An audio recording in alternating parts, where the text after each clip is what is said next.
नमस्कार साथियों, हमारे YouTube चैनल स्वदिता स्टूडेंट्स में आप सभी का हार्दिक स्वागत है।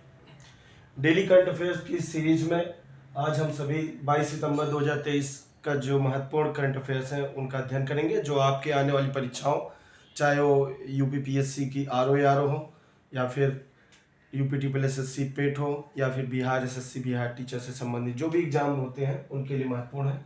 तो आइए साथियों पढ़ते हैं। SDG 4 mid term progress review, ये एक रिपोर्ट है।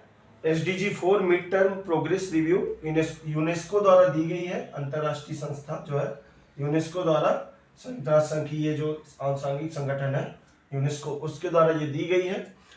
और ये रिपोर्ट वैश्विक शिक्षा निगरानी रिपोर्ट 2023 के नाम से जानी जाती है। वैश्विक शिक्षा निगरानी report 2023, SDG 4 mid term progress review. SDG 4 क्या है? एसडीजी क्या है? आप ये देखिए, एसडीजी क्या है? एसडीजी सस्टेनेबल डेवलपमेंट गोल जो होते हैं, ये संयुक्त राष्ट्र संघ ने ये 2015 में निर्धारित किए थे अपने 17 लक्ष्य, जो कि विश्व के विकास के लिए, कैसा विकास? सस्टेनेबल डेवलपमेंट, हाँ, सतत विकास जिसको कहते, के लिए 17 लक्ष्य, बहुआयामी 17 लक्ष्य थे जिनका निर्धारण या संयुक्त राष्ट्र संघ ने किया था 2015 में। और ये लक्ष्य 2030 को देख करके निर्धारित करके ये रखा गया था। अब उसी में जो चौथा है एसडीजी 4, ये जो है ये 10 शिक्षा लक्ष्यों को प्राप्त करने के लिए जो है उसमें उसका उल्लेख है, जो उस समय एसडीजी लक्ष्य निर्धारित किए गए थे 2030, उसका लक्ष्य जो था 2000, समय सीमा जो थी 2030, वही है एसडीजी 4। क्वेश्चन ऐसे भी आया है एसडीजी 3 किससे संबंधित है, एसडीजी 4 किससे संबंधित है? तो एसडीजी 4 जो है वो शिक्षा संबंधित है। तो उसी में यूनेस्को ने जो है मिड टर्म प्रोग्रेस रिव्यू दिया है, वैश्विक शिक्षा निगरानी रिपोर्ट 2023, जिसमें अविकसित और विकासशील देशों में प्राथमिक स्तर पर नामांकन दर बहुत कम है, ये चिंता व्यक्त की गई है। विकासशील और अविकसित। अगला है युद्ध अभ्यास 2023। इंडिया और यूएसए की आर्मी के बीच में होता है युद्ध अभ्यास 2023, बहुत महत्वपूर्ण है, हमेशा पूछा जाता है। इंडिया और यूएसए की आर्मी के बीच में होता है, ये 19वां है। ये इसका वेन्यू कहाँ है? ये हो कहाँ रहा है? फोर्ट वेनराइट अलास्का, कहाँ? यूएसए में। और इसमें 350 भारतीय सैनिक जो है भाग लेंगे। युद्ध अभ्यास 2023 किसके बीच? इंडिया और यूएसए की को आर्मी के बीच, नौसेना के बीच नहीं, एयरफोर्स के बीच नहीं, आर्मी के बीच। अंतिम पंगाल, ये अभी चर्चा में है। विश्व कुश्ती चैंपियनशिप जो कि आपके बेलग्रेड सर्बिया में आयोजित हो रही है, उसमें इन्होंने कांस्य पदक जीता है। अंतिम पंगाल विश्व कुश्ती चैंपियनशिप, और इसके माध्यम से इन्होंने भारत को पहला ओलंपिक कोटा भी दिलवाया है कुश्ती में।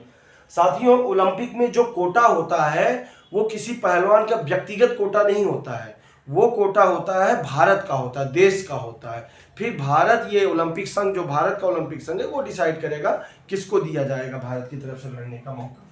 काफी विवाद भी रहे हैं इन पे हाल फिलहाल में कुश्ती से संबंधित। हरमनप्रीत सिंह व लवलीना बोरगोहेन, ये नाम याद रखिएगा। ये दोनों जो है एशियाई खेलों के उद्घाटन समारोह में भारतीय ध्वजवाहक बने। एशियाई खेल कहाँ हो रहे हैं? हांगझू चाइना में। ये 23 सितंबर से प्रारंभ हो रहा है, जिसमें भारत 39 खेलों में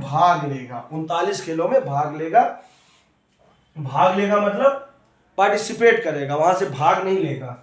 हरमनप्रीत सिंह व लवलीना बोरगोहेन। हरमनप्रीत सिंह कौन है? ये भारतीय महिला हॉकी टीम की कैप्टन है। हरमनप्रीत सिंह ये भारतीय महिला हॉकी टीम की कैप्टन है, और लवलीना बोर्गोहेन जो है ये मुक्केबाज है, और मुक्केबाज भी ये जो है ये कांस्य पदक, ओलंपिक कांस्य पदक विजेता है। ये टोक्यो में जो ओलंपिक हुआ था उसमें भारत की तरफ से इन्होंने कांस्य पदक जीता था जो है मुक्केबाजी में, इसलिए दोनों नाम याद रखिएगा। कई बार पूछा जाता है ये खिलाड़ी किस खेल से संबंधित है, और चूंकि चर्चा में नहीं इसलिए पूछा जा सकता है। जो बाइडेन, अमेरिकी राष्ट्रपति जो बाइडेन, 26 जनवरी 2024 जो हमारा गणतंत्र दिवस है उसके लिए जो है प्रधानमंत्री नरेंद्र मोदी जी ने इनको मुख्य अतिथि के रूप में आमंत्रित किया है। मतलब जो आने वाली 26 जनवरी है उसके लिए मुख्य अतिथि के रूप में किसको आमंत्रित किया गया है? Joe Biden.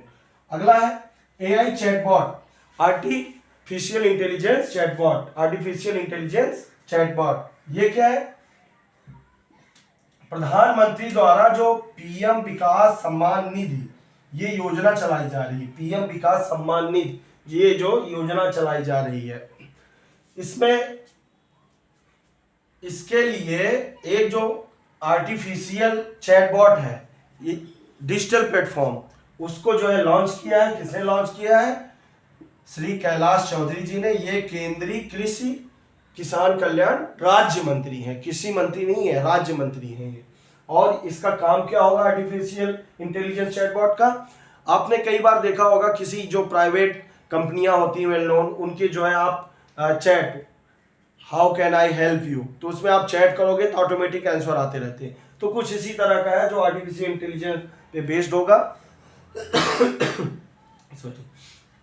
इसका उद्देश्य है किसानों से संबंधित, किसानों के जो प्रश्न है उनका त्वरित निवारण करना, और काफी हद तक उनकी शिकायत और उनके फीडबैक लेने के लिए जो है ये आर्टिफिशियल इंटेलिजेंस चैटबॉट का प्रयोग किया जाएगा। अगला है आकाशा एयरलाइंस।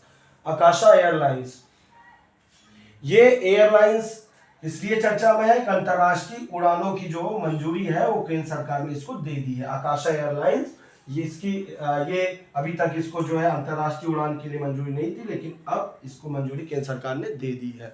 तो साथियों ये था 22 सितंबर 2023 के महत्वपूर्ण करंट अफेयर्स। अगर आपको पसंद आया हो तो कृपया हमारे चैनल शोधित एस्पिरेंट्स को कृपया सब्सक्राइब करें, लाइक करें और शेयर कमेंट करें। Thank you sir.